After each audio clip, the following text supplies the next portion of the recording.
Hello friends, welcome to this video. This video is about citizenship in India. Bharat में नागरिकता। तो video शुरू करने से पहले अगर आपने मेरे चैनल को सब्सक्राइब नहीं किया है तो प्लीज़ इसे सब्सक्राइब कीजिए और लाइक, कमेंट और शेयर करना ना भूलें। तो चलिए शुरू करते हैं। नागरिकता, सिटीजनशिप।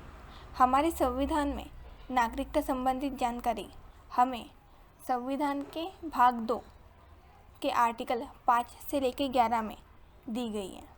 अब हमने पिछले वीडियो में देखा कि जब संविधान बनाया गया था 26 नवंबर 1949 को, तो उसी वक्त आर्टिकल 394 के ज़रिए कुछ ऐसे आर्टिकल थे जिन्हें लागू किया गया था। तो उन्हीं में नागरिकता संबंधित जो आर्टिकल है 5, 6, 7, 8 और 9, इन सब को लागू किया गया था। अगर आपको एग्ज़ाम में पूछा जाए कि नागरिकता संबंधित जो आर्टिकल है, आर्टिकल 5, 6, 7, 8, 9, ये कब लागू किए गए थे, तो आप इसका जवाब 26 नवंबर 1949 को देंगे। और अगर ये पूछा जाए कि किस आर्टिकल के ज़रिए इन्हें लागू किया गया था, तो उसके लिए उसका जवाब है आर्टिकल 394, जिसके ज़रिए कुछ आर्टिकल को 26 नवंबर 1949 को ही लागू किया गया था। अब हम बात करें नागरिकता के अनुच्छेदों की, तो आर्टिकल 5 को अगर हम पढ़ें तो इसमें कहा गया है कि भारतीय नागरिकता सिर्फ संविधान के प्रारंभ पे दी जाएगी। इस आर्टिकल 5 में संविधान के प्रारंभ पे दी जाने वाली नागरिकता के बारे में जानकारी दी है। अब अगर आप कभी भी आर्टिकल 5 पढ़ेंगे तो इसे हमेशा आर्टिकल 11 के साथ ही आपको पढ़ना होगा, वरना आप इसको ठीक से समझ नहीं पाएंगे। आर्टिकल 5 भले ही ये कहता है कि संविधान के प्रारंभ पे नागरिकता दी जाएगी, पर ऐसे व्यक्ति जो संविधान लागू होने के बाद कई वर्षों बाद अगर भारत की नागरिकता लेना चाहते हैं तो उन्हें नागरिकता कैसे मिलेगी, किन प्रावधानों के तहत मिलेगी, तो उसके लिए हमें आर्टिकल 11 देखना होगा, जिसमें कहा गया है कि संसद विधि द्वारा नागरिकता के अधिकारों का विनियमन कर सकती है। और इसी आर्टिकल 11 के तहत भारतीय नागरिकता अधिनियम 1955 को लागू किया गया।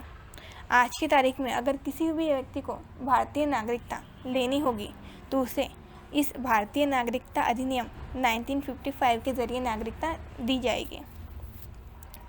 अब हमारा जो आर्टिकल 5 है यह अब समाप्त हो चुका है, क्योंकि इसमें सिर्फ संविधान के प्रारंभ के नागरिकता के बारे में जानकारी दी गई थी। इसीलिए इस आर्टिकल को सूर्यास्त खंड का नियम भी कहा जाता है। अब सूर्यास्त खंड का नियम, इसका अर्थ यह है कि ऐसा कोई भी कानून या फिर ऐसा कोई भी प्रावधान जिसके लिए विशिष्ट खंड जो कहता है कि किसी भी कानून किसी विशेष तिथि के बाद समाप्त हो जाएगा, मतलब ऐसा कोई भी आर्टिकल जो एक पर्टिकुलर डेट के बाद में वो समाप्त हो जाएगा, ऐसे आर्टिकल को, ऐसे अनुच्छेद को सूर्यास्त खंड का नियम कहा जाता है। अब हम बात करें भारतीय नागरिकता अधिनियम 1955 की, तो यह अधिनियम 30 दिसंबर 1955 को लागू किया गया था, जिसमें नागरिकता देने संबंधित तथा नागरिकता समाप्ति संबंधित जानकारी दी गई थी। अब इस अधिनियम के धारा 3, 4, 5, 6 और 7 को देखें तो इन पांचों धाराओं के ज़रिए भारत में नागरिकता प्रदान की जाती है। इस अधिनियम का धारा 3, जिसमें कहा गया है कि जन्म द्वारा नागरिकता, बाय बर्थ। धारा 4, मूल वंश द्वारा यानी कि बाय डिसेंट। धारा 5, पंजीकरण द्वारा यानी बाय रजिस्ट्रेशन। धारा 6, देशीकरण यानी कि प्राकृतिक रूप से बाय नेचुरलाइजेशन। धारा 7, राज्य क्षेत्र अधिग्रहण द्वारा यानी बाय इनकॉर्पोरेशन। इन 5 ज़रिए हम कोई भी व्यक्ति हमारे देश की नागरिकता ले सकता है। अब इन पांचों धाराओं को याद करने का एक छोटा सा ट्रिक है। एक शब्द, आपको ये पांचों धाराएं याद करने के लिए सिर्फ एक शब्द को याद करना होगा, जो है Badrinath. B for birth, D for descent, R for registration, I for incorporation and N for naturalisation. अगर आप इस एक शब्द को याद कर लेंगे तो आपको ये पांचों भी याद आ जाएंगे। अब हम बात करें धारा 3, जिसमें जन्म द्वारा नागरिकता यानी बाय बर्थ के बारे में कहा गया है। तो इसमें कहा गया है कि अगर ऐसा कोई भी व्यक्ति जिसका जन्म भारत में 26 जनवरी 1950 को या फिर उसके बाद लेकिन 1 जुलाई 1987 से पहले हुआ है, तो फिर ऐसे व्यक्ति के माता पिता की राष्ट्रीयता चाहे कुछ भी हो, उसके बावजूद भी उस बच्चे को, उस व्यक्ति को भारत का नागरिक माना जाएगा। उसी के साथ आगे इस धारा में कहा गया है कि ऐसा कोई भी व्यक्ति जिसका जन्म 1 जुलाई 1987 को या फिर उसके बाद लेकिन 3 दिसंबर 2004 तक हुआ है, तो उसे सिर्फ तभी भारत का नागरिक माना जाएगा जब उसके माता पिता में से कोई एक भारतीय नागरिक हो। उसमें बाद में कहा गया है कि ऐसा व्यक्ति जिसका जन्म 3 दिसंबर 2004 के बाद हुआ है, तो उसे भारत का नागरिक सिर्फ तब माना जाएगा जब उसके माता पिता उसके जन्म से पहले दोनों ही भारत के नागरिक हो या फिर माता या पिता दोनों में से कोई एक उस समय भारतीय नागरिक हो तथा दूसरा अवैध प्रवासी ना हो। और हमारे भारत में जो विदेशी राजनयिक हैं, जो शत्रु देश के बच्चे जो हमारे देश में पढ़ाई करने आए हैं, उनको भारतीय नागरिकता लेने का अधिकार नहीं होगा। तो इन शॉर्ट अगर हम इस आर्टिकल को देखें, इस धारा को देखें, तो इस धारा में कहा गया है कि अगर 26 जनवरी 1950 से 1 जुलाई 1987 तक उसी व्यक्ति को भारत का नागरिक माना जाएगा जिसका जन्म भारत में हुआ है, चाहे फिर उसके माता पिता की नागरिकता कुछ भी हो। उसी के बाद 1 जुलाई 1987 से 3 दिसंबर 2004 तक जन्मे व्यक्ति को तभी भारत का नागरिक माना जाएगा जब माता पिता में से कोई एक नागरिक हो, और 3 दिसंबर 2004 के बाद उस व्यक्ति को भारत का नागरिक माना जाएगा जिसके माता पिता दोनों या उनमें से कोई एक भारतीय नागरिक हो और दूसरा अवैध प्रवासी ना हो। अब हम बात करें धारा 4 की, जिसमें वंश द्वारा नागरिकता बाय डिसेंट बताई गई है। तो इसमें कहा है कि यदि किसी व्यक्ति का जन्म 26 जनवरी 1950 को या उसके बाद लेकिन 10 दिसंबर 1992 से पहले हुआ है, पहले भारत के बाहर हुआ है, तो उस व्यक्ति को वंश के आधार पे भारत का नागरिक बनाया जा सकता है। लेकिन अगर उसके जन्म के समय उसका पिता भारत का नागरिक होना चाहिए, यानी अगर किसी भी व्यक्ति का जन्म 26 जनवरी 1950 से लेके 10 दिसंबर 1992 तक अगर विदेश में हुआ है, तो उस व्यक्ति को सिर्फ तभी भारत का नागरिक बनाया जा सकता है जब उसके जन्म के समय उसके पिता भारत के नागरिक हो। उसके बाद कहा है कि 10 दिसंबर 1992 से लेकर अगर 3 दिसंबर 2004 तक किसी का जन्म देश के बाहर हुआ है, तो उसे सिर्फ तभी भारत का नागरिक बनाया जा सकता है जब उसके जन्म के समय उसके माता पिता में से कोई एक भारतीय नागरिक हो। इसके अलावा किसी व्यक्ति का जन्म 3 दिसंबर 2004 के बाद भारत के बाहर हुआ है, तो उस व्यक्ति को वंश के आधार पर भारत का नागरिक नहीं माना जा सकता अगर उसके जन्म के 1 वर्ष के अंदर भारतीय कॉन्सुलेट में उसके जन्म का पंजीकरण न करा दिया गया हो या केंद्र सरकार की सहमति से उस उक्त अवधि के बाद पंजीकरण न हुआ हो। यानी अगर किसी भी व्यक्ति का जन्म 3 दिसंबर 2004 के बाद भारत के बाहर हुआ है, तो उसे सिर्फ वंश के आधार पर भारतीय नागरिक नहीं माना जाएगा अगर उसके 1 साल के अंदर भारतीय कॉन्सुलेट या केंद्र सरकार के सहमति से पंजीकरण न कराया गया हो। तो जब भी अगर इस तरह का पंजीकरण कराना हो, तो ऐसा पंजीकरण कराते समय माता पिता को एक शपथ पत्र देना होता है, जिसमें उन्हें ये कहना होता है कि उनका जो बच्चा है उसके पास किसी दूसरे देश का पासपोर्ट नहीं है, और एक नाबालिग जो वंश के आधार पे भारतीय नागरिक है, साथ ही अन्य देश का भी नागरिक है, तो उसकी भारतीय नागरिकता समाप्त हो जाएगी जब तक कि वो अन्य देश की नागरिकता का त्याग वयस्क होने के 6 महीने के अंदर नहीं करता। मतलब अगर एक आधा कोई बच्चा है जो वयस्क नहीं है, यानी 18 साल का नहीं है, और उसके पास में दोनों देशों की नागरिकता है, तो ऐसे वक्त पे उसकी भारतीय नागरिकता समाप्त हो जाएगी। अगर उसको भारतीय नागरिकता चाहिए तो उसे उसके वयस्क होने के 6 महीने के अंदर ही विदेशी नागरिकता का त्याग करना होगा। अगली बात करें धारा 5 पंजीकरण द्वारा यानी बाय रजिस्ट्रेशन नागरिकता।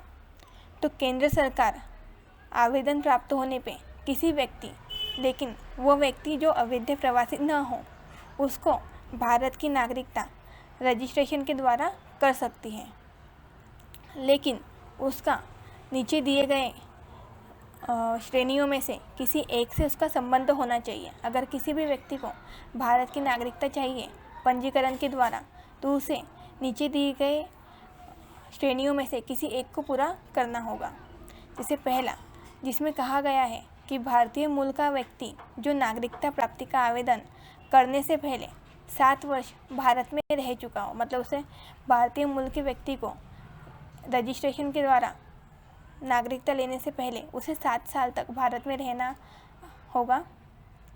दूसरा, भारतीय मूल का व्यक्ति जो अविभाजित भारत के बाहर या किसी अन्य देश में रह रहा हो। तीसरा, भारतीय नागरिक से विवाह किया हो उसने और पंजीकरण के लिए प्रार्थना पत्र देने से पहले 7 सालों तक भारत में रह रहा हो। चौथा, भारत के नागरिक के नाबालिग बच्चे जिनका जन्म विदेशों में हुआ है। पाँचवा, कोई भी व्यक्ति जो पूरी आयु तथा क्षमता का हो और उसके माता पिता भारत के नागरिक के रूप में पंजीकृत हो। और छठा, कोई ऐसा व्यक्ति जो पूरी आयु तथा क्षमता का हो और वह या उसके माता पिता स्वतंत्र भारत के नागरिक के रूप में पंजीकृत हो या पंजीकरण का इस प्रकार का आवेदन देने से 12 महीने साधारण निवास कर रहे हो। इसमें दूसरा भाग ये कहा गया है कि किसी भी व्यक्ति को जन्म से भारतीय मूल का माना जाएगा यदि वो या उसके माता पिता में से कोई अविभाजित भारत में पैदा हुए हो या 15 अगस्त 1947 के बाद भारत का अंग बने हुए क्षेत्र के निवासी हो। और अंत में इसमें कहा गया है कि उपरोक्त तो सभी श्रेणियों के लोगों को भारतीय नागरिक बनाने के बाद उन्हें संविधान के प्रति शपथ लेनी होगी। तो अगर किसी को भी रजिस्ट्रेशन के द्वारा नागरिकता दी जाती है तो उसे नागरिकता मिलने के बाद में शपथ लेनी होगी। आगे हम बात करें धारा 6 की, जिसमें प्राकृतिक रूप से नागरिकता के बारे में जानकारी दी गई है।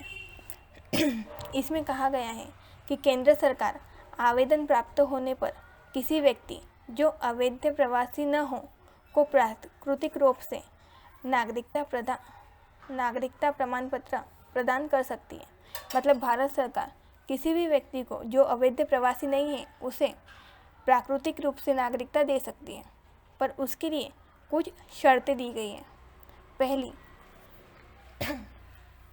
ऐसे देश से संबंध न हो जहां भारतीय नागरिक प्राकृतिक रूप से नागरिक नहीं बना जा सकता। मतलब उसका संबंध ऐसे देश से नहीं होना चाहिए जहाँ पे भारतीय नागरिक को प्राकृतिक रूप से नागरिक नहीं बनाया जा सकता।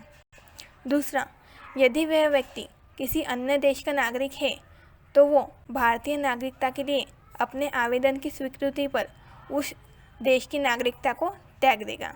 यानी अगर उसे भारत की नागरिकता दी जाती है तो उसे उसके देश की जो दूसरे देश की उसके पास में नागरिकता है उसका त्याग करना होगा। तीसरा, यदि वो भारत में रह रहा है या फिर भारत की सरकार में सेवा में है तो इनमें से एक में थोड़ा कम या थोड़ा अन्य में थोड़ा ज़्यादा है तो उसे नागरिकता संबंधित आवेदन देने से कम 12 महीने पहले भारत में रहना चाहिए। और यदि 12 महीने से इस अवधि 14 वर्ष पूर्ण से वह भारत में रह रहा हो या भारत सरकार की सेवा में है या इनमें से थोड़ा एक में कम या अन्य में ज़्यादा है तो इनकी कुल अवधि 11 वर्षों से कम नहीं होनी चाहिए। बाद में कहा गया है कि उसका चरित्र अच्छा होना चाहिए। संविधान की 8वीं अनुसूची में उल्लेखित भाषाओं का उसे ज्ञान होना चाहिए। और अंत में यह कहा गया है कि प्राकृतिक रूप से नागरिकता का प्रमाण पत्र प्रदान किए जाने की स्थिति में वह भारत में रहने का इच्छुक हो या भारत सरकार की सेवा या अंतर्राष्ट्रीय संगठन जिसमें भारत सदस्य हो या भारत में स्थापित सोसाइटी, कंपनी या व्यक्तियों के निकाय हो में प्रवेश या उसे जारी रखें। इसमें आगे कहा गया है कि इन सारे जो नियम दिए गए हैं यहाँ पे प्राकृतिक रूप से नागरिकता लेने के लिए, तो इन शर्तों को केंद्र सरकार अगर चाहे तो हटा भी सकती है और बिना इन शर्तों के पूर्ण किए हुए भी वह किसी व्यक्ति को प्राकृतिक रूप से नागरिकता दे सकती है। पर वह यह सब तभी करेगी जब वो व्यक्ति विशेष सेवा, विज्ञान, दर्शन, कला, साहित्य, विश्व शांति या मानव उन्नति से संबंधित हो। और यह जिस भी व्यक्ति को प्राकृतिक रूप से नागरिकता दी जाएगी उसे नागरिकता मिलने के बाद संविधान की निष्ठा के प्रति शपथ लेनी होगी। अंत में अगर हम बात करें धारा 7 क्षेत्र समाविष्टों द्वारा नागरिकता बाय इनकॉर्पोरेशन। धारा 7 क्षेत्र समाविष्टों द्वारा नागरिकता बाय इनकॉर्पोरेशन। इस धारा में कहा गया है कि किसी विदेशी क्षेत्र द्वारा भारत का हिस्सा बनने पे भारत सरकार उस क्षेत्र संबंधित विशेष व्यक्तियों को भारत का नागरिक घोषित करती है। ऐसे व्यक्ति उल्लिखित तारीख से भारत के नागरिक होंगे। अगर उदाहरण के तौर पे देखा जाए तो जब पौंडीचेरी को भारत का हिस्सा बनाया गया था तब भारतीय सरकार ने नागरिकता पौंडीचेरी आदेश 1962 को लागू किया था और यह आदेश भारतीय नागरिकता अधिनियम 1955 के तहत ही जारी किया गया था। अब हम बात करें PIO, OCI और NRI कार्ड की। तो PIO जिसका अर्थ है person of Indian origin, Hindi में देखें तो भारतीय मूल के व्यक्ति। OCI overseas citizen of India, विदेशी भारतीय नागरिक। NRI नॉन रेसिडेंस इंडियन, अप्रवासी भारतीय। तो जो PIO है पर्सन ऑफ इंडियन ओरिजिन वो अब समाप्त कर दिया गया है और उसकी जगह पे OCI overseas citizens of India यह चलता है। तो अब हम देखें OCI के बारे में। तो ओवरसीज सिटीजन्स ऑफ इंडिया, इस कार्ड के जो ये कार्ड मिलता है तो इस कार्ड के कुछ लाभ भी हैं और कुछ अलाभ भी हैं। अब हम यहाँ पे देखें तो यहाँ पे लाभ और अलाभ के बारे में कहा गया है, ना कि फ़ायदे और नुकसान के बारे में। तो अलाभ जिसका अर्थ होता है कि ऐसी चीज़ जो मिलने वाली थी पर मिली नहीं, पर जिसकी वजह से आपका कोई नुकसान नहीं हुआ। और नुकसान का अर्थ है कि आपको कोई हानि हो गई है। अगर एग्जाम्पल के तौर पे अगर देखा जाए तो आप किसी शादी में जाते हैं और आपको उम्मीद है कि उस शादी में जाने के बाद आपको 100 रुपये या 500 रुपये आपको मिलेंगे, पर जब आप वहाँ पे जाते हैं तो आपको कुछ भी नहीं मिलता, तो वो आपको हो गया अलाभ हुआ है। और नुकसान का अर्थ ये है कि आप कहीं जा रहे हैं और आपके जेब में से 100 रुपीज़ गिर गए, तो उसे कहते हैं आपका नुकसान।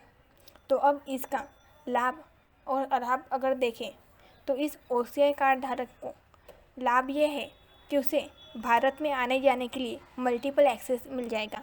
मतलब जिसके भी पास में OCI का ये कार्ड होगा वो भारत में कभी भी आने जाना कर सकता है। उसी के साथ OCI लेने वाले व्यक्ति को नज़दीकी पुलिस स्टेशन में जाके पंजीकरण कराने की ज़रूरत नहीं है। जैसे हमें पता है कि कोई भी विदेशी अगर भारत में आता है तो उसे भारत में आने के बाद नज़दीकी पुलिस स्टेशन में जाके अपना पंजीकरण कराना ज़रूरी होता है। तो जिसके पास में OCI का कार्ड होगा उसे ये पंजीकरण कराने से छूट मिलेगी। उसी के साथ अगला लाभ ये है कि उसे भारत में आने के लिए किसी भी वीज़ा की ज़रूरत नहीं, मतलब वो बिना वीज़ा के भी भारत में आ सकता है और इसी के साथ उसे कुछ अन्य लाभ भी मिले हैं जो समय समय पे भारत सरकार बनाती है। और अब अगर हम बात करें अलाभ की, तो इसमें अलाभ यह है कि जिसके भी पास में OCI का कार्ड होगा वो संवैधानिक पद ग्रहण नहीं कर सकता, उसे कोई भी भारत का संवैधानिक पद नहीं मिलेगा। दूसरा, वह व्यक्ति सामान्य चुनाव में भाग नहीं ले सकता, अपना मत नहीं दे सकता, एग्रीकल्चर लैंड यानी कृषि भूमि तथा बागवानी भूमि को वो धारण नहीं कर सकता। उसी के साथ रिसर्च, किसी जगह पे रिसर्च करना या फिर पर्वतारोहण के कार्य के लिए उसे बिना इजाज़त के जाने की इजाज़त नहीं होती। अगर उसे रिसर्च किसी जगह पे रिसर्च करना है या पर्वतारोहण करना है तो उसे केंद्र सरकार या स्टेट की इजाज़त लेनी ज़रूरी है। उसी के साथ मिशनरी उद्देश्य से संबंधित कार्य के लिए भी उसे केंद्र सरकार से इजाज़त की ज़रूरत है। और अंत में केंद्र तथा राज्य सरकार की सेवा में बिना किसी विशेष अनुमति के उसे रखा नहीं जा सकता। मतलब अगर राज्य सरकार की सेवा में उसे काम करना है तो बिना केंद्र सरकार की विशेष अनुमति के उसे वो अधिकार नहीं मिल सकता। अब हम बात करें भारत में नागरिकता की, तो भारत में नागरिकता 2 तरीक़ों से मिलती है। पहली, मूल निवास द्वारा नागरिकता, यानी कि जिसका मूल निवास ही भारत में, मतलब उसका रहना ही यहाँ पे है, तो वो अगर विदेश में जाएगा भी तो कुछ दिन रह के वो वापस आ जाएगा, उसका सब कुछ घरदार यहीं पे है, तो इस द्वारा उसे नागरिकता कि वो भारत छोड़ के जा ही नहीं सकता, ऐसे व्यक्ति को मूल निवास द्वारा नागरिकता। तथा दूसरा है निवास द्वारा नागरिकता, मतलब कोई व्यक्ति कितने दिन भारत में रहता है, कितने दिन नहीं रहता है, उस द्वारा भी हम नागरिकता प्रदान करते हैं। अब अगर हम इसमें देखें, ऐसा व्यक्ति जो भारत में भी रहता है कुछ दिन और कुछ दिन विदेशों में भी रहता है, ऐसे व्यक्ति को भी निवास के द्वारा भारत में नागरिकता दी जाती है। अब एखादा कोई भी व्यक्ति जो एक पूर्ण वर्ष यानी 1 साल के अंदर 365 दिनों के अंदर 182 डेज 182 दिन भारत में रहता है, तो ऐसे व्यक्ति को निवास के तौर पे भारत का नागरिक माना जाएगा। पर अगर ऐसा नहीं है, अगर ऐसा एखादा व्यक्ति 182 दिन भारत में नहीं रहता है, तो उस व्यक्ति को NRI यानी कि अप्रवासी भारतीय कहा जाता है। NRI को भी वह सभी अधिकार प्राप्त होते हैं जो मूल निवासी यानी कि जो भारत में रहने वाले लोग हैं, आम लोग हैं, उनको मिलते हैं। सिर्फ उसे एक ही अधिकार नहीं मिलता है, वो है मत देने का अधिकार, क्योंकि यह एक विधिक अधिकार है, इसलिए यह अधिकार NRI को नहीं दिया जाता है। अब हम बात करें आज़ादी के समय नागरिकता संबंधित प्रावधान, तो हमने देखा है कि आर्टिकल 5, 6, 7, 8, 9 ये सारे नागरिकता संबंधित अधिकार है, नागरिकता संबंधित अनुच्छेद है। तो अभी हमने अनुच्छेद 5 देखा है, तो अब हम बात करें अनुच्छेद 6 की। तो इस अनुच्छेद 6 में कहा गया है कि पाकिस्तान से भारत आने को जो आने वाले व्यक्ति हैं, उन व्यक्तियों को नागरिकता संबंधित अधिकार।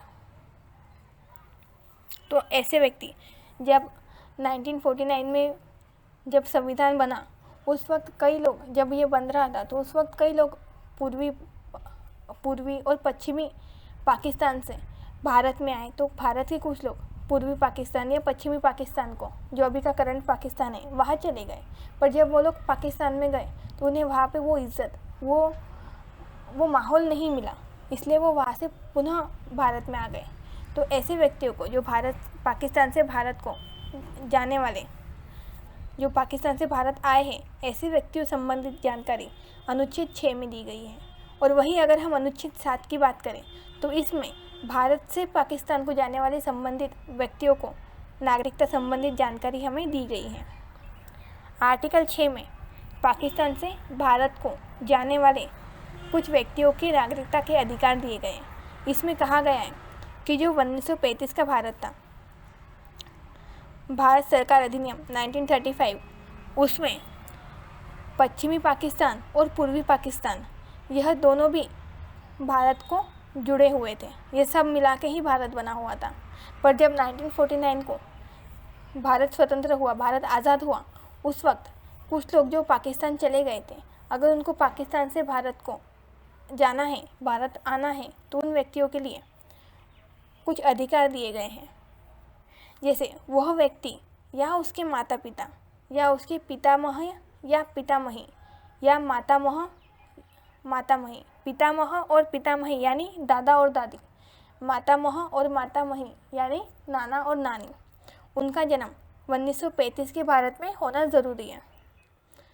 उसके बाद इनका भारत में मूल निवास होना चाहिए कि ये लोग भारत के मूल निवासी होने चाहिए, तथा उन्हें नागरिकता 26 जनवरी 1950 तक दी जाएगी। अगर ऊपर की सारी शर्तें वो पूरी करता है तो उस व्यक्ति को 26 जनवरी 1950 तक नागरिकता दी जाएगी। और वहीं आर्टिकल 7 की हम बात करें तो यहाँ पे भारत से पाकिस्तान को जाने वाले प्रव्रजन यानी जाने वाले कुछ व्यक्तियों के नागरिक अधिकार के बारे में जानकारी दी गई है।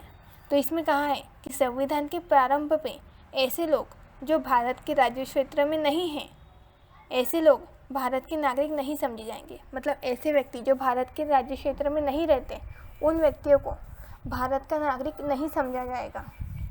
पर इसमें भी दो बातें और कही गई हैं। जैसे अगर कोई भी व्यक्ति भारत की नागरिकता चाहता है तो वह 15 अगस्त 1947 से लेके 19 अगस्त 1948 तक, अब जो ये 19 अगस्त 1948 है, ये तारीख समझौता तिथि डेट ऑफ सेटलमेंट के ज़रिए ली जाती है।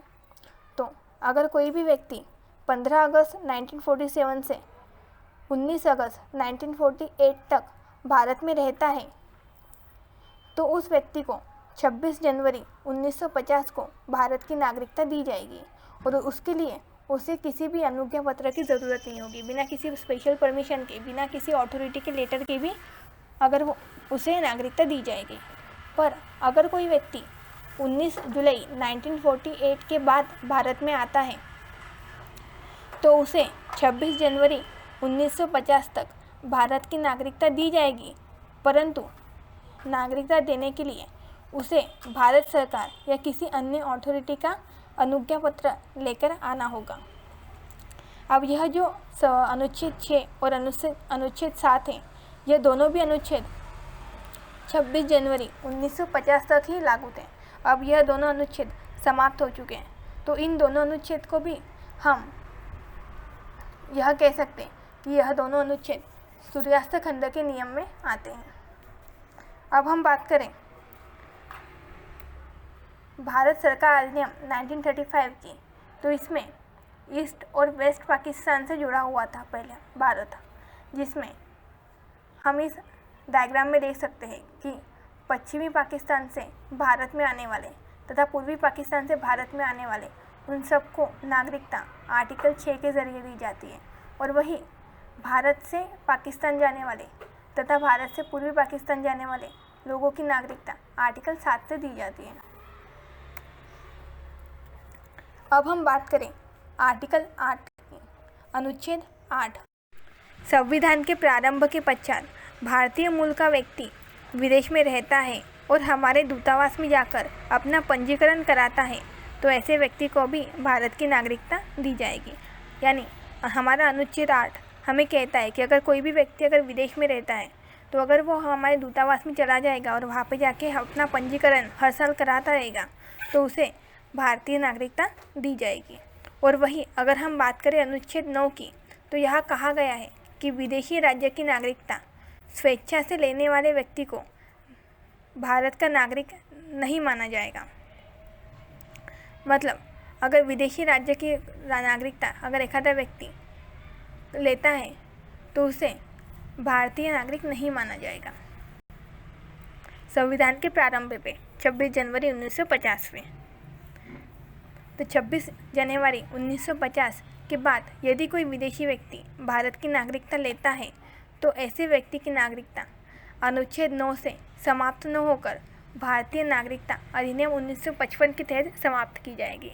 यानी अब जो हमारा आर्टिकल 9 है वह हमें नागरिकता समाप्ति के बारे में बताता है।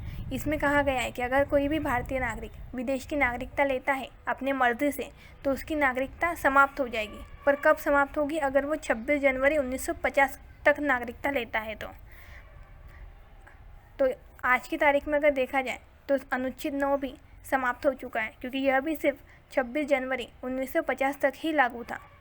पर अगर आज के डेट में अगर कोई व्यक्ति किसी अन्य देश की नागरिकता लेता है तो वह नागरिकता अनुच्छेद 9 से नहीं बल्कि धारा 9 से, जो भारतीय नागरिकता अधिनियम की धारा 9 है, उसके ज़रिए समाप्त होगी। अब हम डिटेल में हम जानें नागरिकता की समाप्ति के बारे में, जो 26 जनवरी 1950 के बाद है। जिससे हमने देखा कि आर्टिकल जो 9 है वो 1950 तक नागरिकता समाप्त करता है। तो 1950 के बाद नागरिकता समाप्ति के बारे में जो प्रावधान है वो प्रावधान हमारे भारतीय नागरिकता अधिनियम 1955 में दिए गए हैं। यहाँ पे 3 धाराएं दी गई है जिसके ज़रिए भारतीय नागरिकता समाप्त की जा सकती है। धारा 8, धारा 9 और धारा 10। धारा 8 में कहा गया है कि अभित्याग द्वारा यानी बाय रिनंसिएशन। धारा 9 समाप्ति द्वारा यानी कि बाय टर्मिनेशन। और धारा 10 वंचित किए जाने द्वारा यानी बाय डिप्रीवेशन। इन 3 धाराओं के तहत किसी भी व्यक्ति की नागरिकता समाप्त की जाएगी। और यह 3 धाराएं 26 जनवरी 1950 के बाद से लेके आज तक लागू है। अब हम इन सब के बारे में अगर विस्तार में देखें तो जो हमारी धारा 8 है अभित्याग द्वारा यानी कि बाय रिनंसिएशन, तो इसमें 2 शर्तें दी गई हैं कि कोई भी व्यक्ति अभित्याग यानी कि अपनी स्वेच्छा से अपनी नागरिकता त्याग करने वाला, तो कोई भी व्यक्ति जो पूर्ण आयु या क्षमता युक्त है वह अपनी नागरिकता त्याग कर सकता है। पर पूर्ण आयु यानी कि 18 वर्ष और 21 वर्ष। अब इस धारा में इन दोनों आयु के बारे में कहा गया है कि किसी व्यक्ति की उम्र अगर 18 या 21 वर्ष है, वो पूर्ण आयु का है और क्षमता युक्त है, तो ही वो अपनी नागरिकता त्याग कर सकता है। अब अगर हम इन दोनों वर्षों में अगर अंतर देखें तो 18 वर्ष उन व्यक्तियों के लिए है जिनका पालन पोषण उनके माता पिता ने किया है, तथा 21 वर्ष उन व्यक्तियों के लिए है जिनका पालन पोषण उनके माता पिता ने नहीं किया है। और क्षमता युक्त यानी कि स्वस्थ माइंड, अगर साइंस की भाषा में हम बात करें तो साउंड माइंड। तो धारा 8 यह जो है यह बताता है कि कोई भी व्यक्ति अपनी मर्जी से भारत की नागरिकता त्याग सकता है अगर वह पूर्ण आयु 18 या 21 का है और क्षमता युक्त मतलब स्वस्थ दिमाग का, मतलब जिसे सोचने समझने की शक्ति है, तो वह व्यक्ति अपनी नागरिकता त्याग कर सकता है। अब हम बात करें धारा 9 के बारे में, तो इसमें कहा गया है कि समाप्ति द्वारा यानी कि बाय टर्मिनेशन। 26 जनवरी 1950 तक जो भी व्यक्ति विदेश की नागरिकता अपनी मर्जी से लेता था तो उसकी भारतीय नागरिकता अनुच्छेद 9 के द्वारा समाप्त कर दी जाती थी। किंतु 26 जनवरी 1950 के बाद अगर कोई भी व्यक्ति कोई भी व्यक्ति विदेश की नागरिकता अपनी मर्जी से लेता है तो भारतीय नागरिकता अधिनियम 1955 के धारा 9 के द्वारा केंद्र सरकार विशेष आदेश लेकर उसकी नागरिकता समाप्त कर सकती है। अब यहाँ पे आपको थोड़ा ध्यान रखना होगा, इसमें दोनों में भी कहा गया है कि विदेश में नागरिकता जो लेता है उसकी भारतीय नागरिकता समाप्त हो जाती है और अनुच्छेद 9 और धारा 9 के ज़रिए होती है। आपको बस यहाँ पे इतना ध्यान रखना है कि जो व्यक्ति विदेश की नागरिकता लेता है उसकी नागरिकता भारत में समाप्त हो जाएगी अनुच्छेद 9 के द्वारा। पर कब? अगर वो नागरिकता 26 जनवरी 1950 तक लेता है। अगर कोई व्यक्ति 26 जनवरी 1950 के बाद विदेशी नागरिकता लेता है तो उसकी भारतीय नागरिकता अधिनियम 1955 के धारा 9 के ज़रिए समाप्त की जाएगी। अंत में हम बात करें धारा 10 के बारे में, तो इस धारा 10 में कहा गया है कि वंचित किए जाने द्वारा यानी बाय डिप्रीवेशन, मतलब किसी की नागरिकता छीन ली जाए। तो अब इसमें कहा गया है कि अगर कोई व्यक्ति धोखे से या प्रवर्चन यानी कि फ्रॉड या मिस रिप्रेजेंटेशन से यानी गलत जानकारी देकर भारत की नागरिकता को हासिल करता है, तो जब सरकार को उसके धोखे या उसके फ्रॉड के बारे में पता चलेगा तो सरकार कोई एक आदेश देकर उसकी नागरिकता रद्द कर सकती है। उसी के साथ ऐसे व्यक्तियों की भी नागरिकता छीनी जा सकती है जो संविधान के प्रति अपनी निष्ठा या भक्ति नहीं रखता और किसी दूसरे देश के राष्ट्र के प्रति अपनी निष्ठा और भक्ति रखता है। तो फिर अगर सरकार चाहे तो ऐसे व्यक्तियों की भी नागरिकता रद्द कर सकती है। अंत में, अगर कोई व्यक्ति जो कि भारत का नागरिक है और विदेश में रहता है और उसके 7 सालों तक उसके जो सगे संबंधी हैं उसे उस व्यक्ति के बारे में कोई भी जानकारी नहीं है, तो ऐसे व्यक्तियों की भी नागरिकता रद्द की जा सकती है। परंतु इसमें कुछ अपवाद भी हैं। जैसे कोई छात्र है जो विदेश में पढ़ने गया है, या फिर कोई व्यक्ति जो विदेश के दूतावास में काम करता है, विदेशी कंपनियों में काम करता है, भारत सरकार की सेवा में काम करता है, भारत जिस संगठन का हिस्सा है उसके लिए काम करता है, तो ऐसे व्यक्तियों की नागरिकता समाप्त नहीं की जाएगी। और आखिर में इस अनुधारा में कहा गया है कि अगर कोई व्यक्ति पंजीकरण या देशीकरण यानी कि प्राकृतिक रूप से नागरिकता लेता है और 5 साल के अंदर वो विदेश में कोई अपराध करता है, कोई गुनाह करता है और विदेशी न्यायालय उसके ऊपर कोई सज़ा सुनाता है, तो भारत की उसकी जो नागरिकता है उसे समाप्त किया जा सकता है। तो यही सब था नागरिकता में। तो अगर आपको मेरा चैनल अच्छा लगा हो और मेरा वीडियो अच्छा लगा हो तो प्लीज़ इसे सब्सक्राइब कीजिए और लाइक, कमेंट और शेयर करना ना भूलें। Thank you.